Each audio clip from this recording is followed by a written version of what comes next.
It's beer review time once again, and it's that one from beers.If.co.uk, and we've got one from Lacons. I presume that's how you pronounce it, Lacons, and it's Legacy, and it's 4.4%. I'm going to crack it open, and then I'm going to tell you a little bit about the brew, just because when I was looking at the bottle, I thought to myself that it says established 1760, but seems kind of almost like a new style label, and kind of not a brewery I'd certainly heard of either, so I was kind of intrigued to see how it had been going so long, and kind of I didn't really know too much about it. And then there's quite an interesting story. Don't think it's bottle conditioned. No, I'm going to crack it straight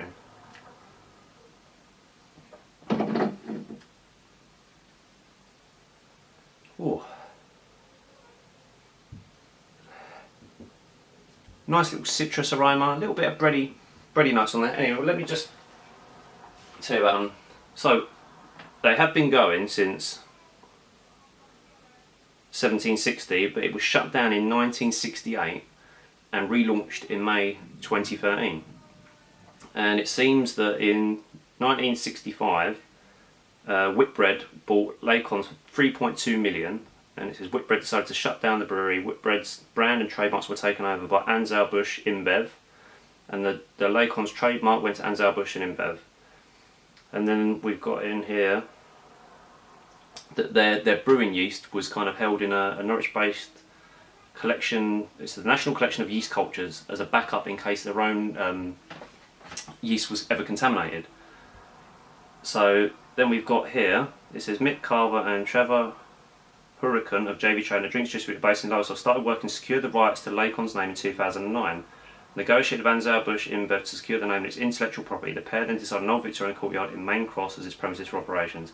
They worked alongside William Lacon, son of the last Lacon family member to work at the brewery, and sought assistance from David Lacon, an avid Lacons collector and nephew of Christopher Cavill Davis, the last CEO at Lacons. So it's pretty cool. It's kind of been revived from the ashes, being kind of bought out by, you know, a major corporation, and then kind of dissolved, and now it's come back, and they own all the kind of intellectual property rights to it. They've got the original yeast back. So, you know, what a fantastic story that it's kind of come back after all these years to be a brewery once again. Anyway, enough waffle.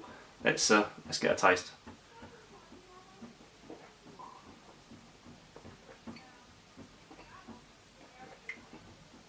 Oh, that's good.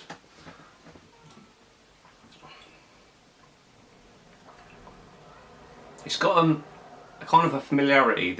I won't compare it to another commercial beer. I find that unfair, but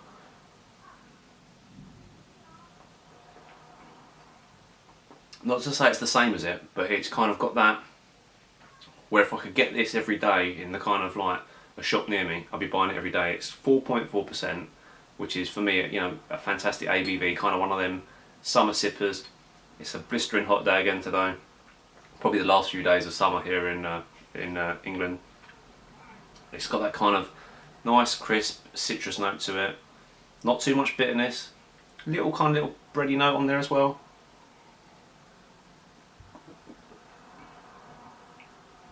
Oh, it's just fantastic. It's also one of them beers that kind of straddles the thing of kind of people that are not really into their craft beers, or different beers, and kind of are too much into their, or not too much is the wrong word, but they're very much into their lagers or their macro lagers, and they want something a little bit different. This is the kind of beer that you kind of say to them, try one of these, I bet you'll like it, and they kind of drink it and they go, oh, it's got a nice kind of citrus note to it, and then it's one of them beers that might be a persuader to kind of then try other beers kind of thing. So let's see what it says on the back. It says, delightfully Moorish, this reviving blonde ale has an abundantly refreshing citrus aroma. I'd agree with that. This intensifies into a deliciously deep wave of lemon and lime, ending with a lengthy mellowing bitter finish. Yeah, exactly what I said, I think. Oh,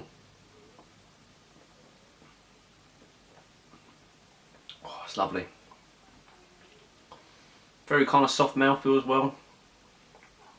Really, really nice. So yeah, brewed at the Falcon Brewery, Main Cross Road, Great Yarmouth. Absolutely fantastic. I'll definitely be sure to check out the rest of the range. to see what else they do. So that has been Lacons' legacy, and what a legacy they have. Cheers.